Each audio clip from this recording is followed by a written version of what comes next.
Welcome back to Ryan's Tech Reviews. So here we are here, a bit of different scenery now. I don't have the blanket, just got the rug now, the IKEA rug. Bit of a loud one here. Another cold day here in Sydney during lockdown, COVID lockdown time. So here we're going to do a quick unboxing and tech review of the Amazon Fire TV Stick Lite. And that's the device here. Picked it up during the Amazon Prime Day sale. Picked it up pretty cheap, $35. Not bad for a little streamer here. It's the entry-level streaming in the Amazon family. So it's just a high-def, a HD one. So it's not 4K. And note this model, it doesn't have the hotkeys or the direct access buttons on the remote for Prime Video and Netflix, YouTube. It's minus those buttons. And it's also minus the control buttons. So the more expensive models, as well as having 4K, also allow you to turn the volume up and down on your soundbar or TV. So we'll do a bit of an unboxing and review of this one. Look, I must admit, my main streaming device is one of these, the Google Chromecast. Chromecast with Google TV. Fantastic device. Highly recommend it. This one does have the volume controls on the side of the remote, so you can turn the volume up and down. So it does that via an IR blaster, just via some infrared settings. Great little device. Now this one here, it's at $99. It's here in Australia, JB Hi-Fi. So that's a $100 streamer there compared to certainly the Amazon model, which was only $35. I think retail, this is normally possibly the $50 mark, but for what I picked it up for, thought it was worth giving it a go just to see how it compares, how the user interface compares to the Google TV. So just quickly, I expect the actual device to be in there itself. Also expect the remote control, the streamer, some batteries. You know, and it does come with an extension cable as well, which I will need to plug into my Poke Audio soundbar. Alrighty, let's unbox away. Let's see what it comes with. And again, we'll do a bit of I'll set it up and I'll give it a quick review. Look at this, that's nice and easy. You can just peel that gunk away and make a mess of the carpet there. Alrighty, let's open her on up. Let's have a look. Very simple retail packaging. There we go, there's the box. Nice little insert there. So there's our batteries. USB AC adapter. And that's supplying 9 watts, so it's a slightly higher wattage there than would be for, say, any other old USB device. It's making a bit of a mess here. Very hard to do these things on camera, I must admit. So there's the remote itself. You see that one there. So nice little handy instructions there. You know, bit of a plasticky feel to it. Bit of a quick start guide there. We've got the HDMI extension. That's in case, it's a bit of a tight squeeze, which it is in my scenario, so I will be needing that. Let me just put that into shot there. There we go. And then the actual streaming device itself, the Fire Stick itself.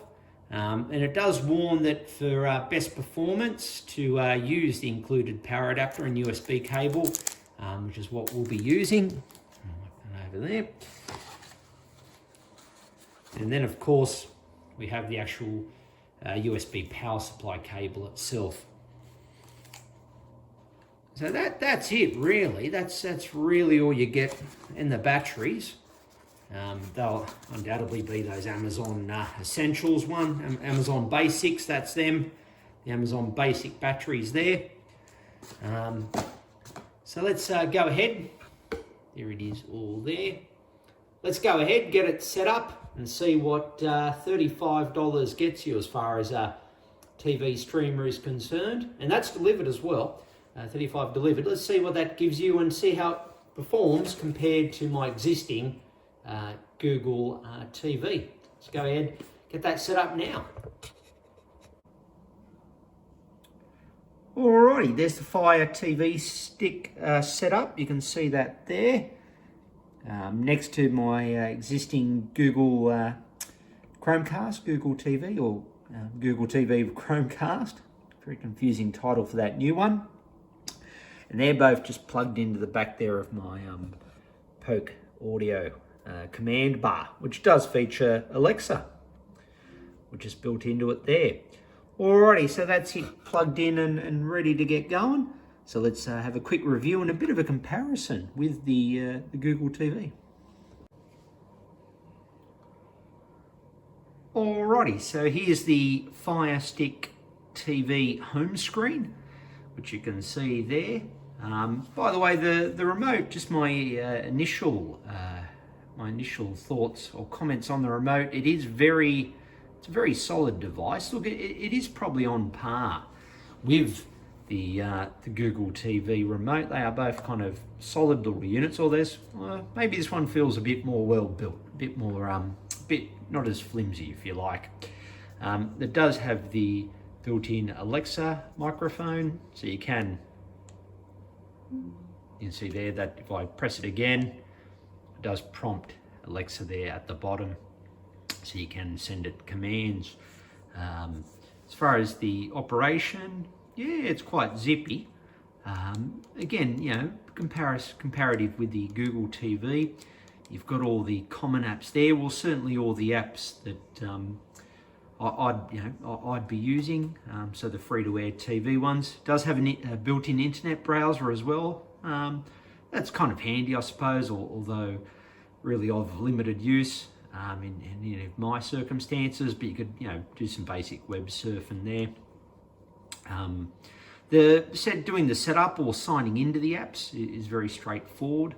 And a lot of the time there it gives you a code. You can go onto the browser, go onto your mobile phone's browser and sign in with a code. So it made signing into all the various apps quite quick. Certainly all the free-to-air ones and Netflix. Otherwise you'd have to type in your username and your passwords online, or with this device here with an on-screen keyboard, and that just takes a bit of time. But if it gives you a code that's written on the screen, and then you type that into your phone, just makes it a lot quicker. So I can't fault it there. As far as audio quality and video quality, okay, my eyes and ears aren't the best, but I'd possibly even rate it maybe slightly sharper than the Google TV. Your mileage may vary, but that maybe that's just my experience with it. It's quite sharp for me. It doesn't look good on the camera, of course, because I'm just filming a TV screen, but take my word for it.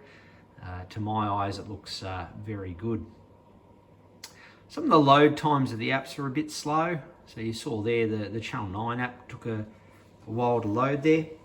So what I can do, if you like to compare it now with the Google TV, I can just switch the HDMI input. HDMI 1. And this is now, I'll just get out of stand. This is the Google TV. This is the Google TV home screen.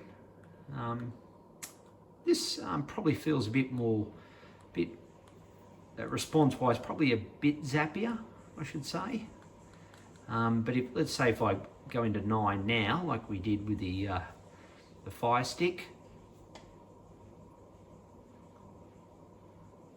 it's probably about the same amount of time. I don't think, that'd be equivalent to how long it took to load the Fire TV stick.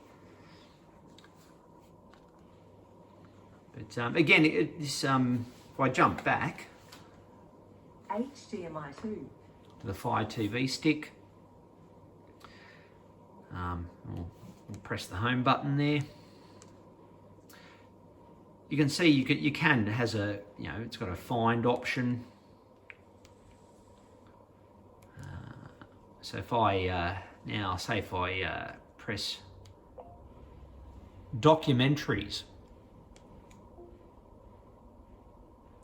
we'll see what results it comes up for documentaries. So it brings up any of my subscriptions.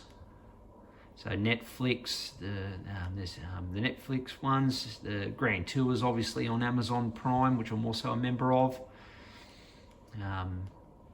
although they're the only two I currently have subscriptions for. But still, I'm pretty impressed with that. There's a good range of documentaries it's given me an option for. Yeah, I can't fault that. And then also some apps that I currently don't subscribe to, so don't have a Disney subscription at the moment, but it's brought up the option for that. Obviously, I can't play too much due to copyright, but again, I think any comparisons or any judgments of audio and video quality aren't fair based on I'm just filming this off the screen. So all up for $35, would I recommend it? Yeah, I certainly would, considering it's giving us a preview there of Beyonce, is it? No, sorry, Mary J. Blige. My apologies, Beyonce and Mary J. Blige. Certainly for $35, it's on par with the Google TV, which costs more. Again, this $35 isn't the recommended retail price for the Fire Stick. Normally it's about $50, but still it is half price compared to the Google TV. And you really are getting a product that's comparative. It's on par with it. And again, the only additional functionality I've got here are the volume options here. But if you've got the volume device for if you're using a sound bar, a stereo, or you're just using the speakers on your TV, you've probably already got that remote. So installation was a breeze. It ran some firmware updates, as they all do when you first connect it to your Wi-Fi. You sync it to your existing Amazon account, and it was done in about 10 minutes. It was up and running. So really, I can't fault it. I do recommend it.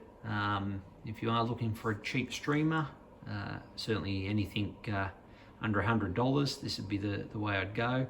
But again, not saying that the Google TV isn't a bad product either, which it certainly is. Alrighty, this has been Ryan's Tech Reviews. I hope that helps. My quick review, unboxing and quick review of the Amazon Fire TV Stick Lite. The titles were a bit of a nameful, but there you have it. Well, hope you can join us next time. Thank you. Take care.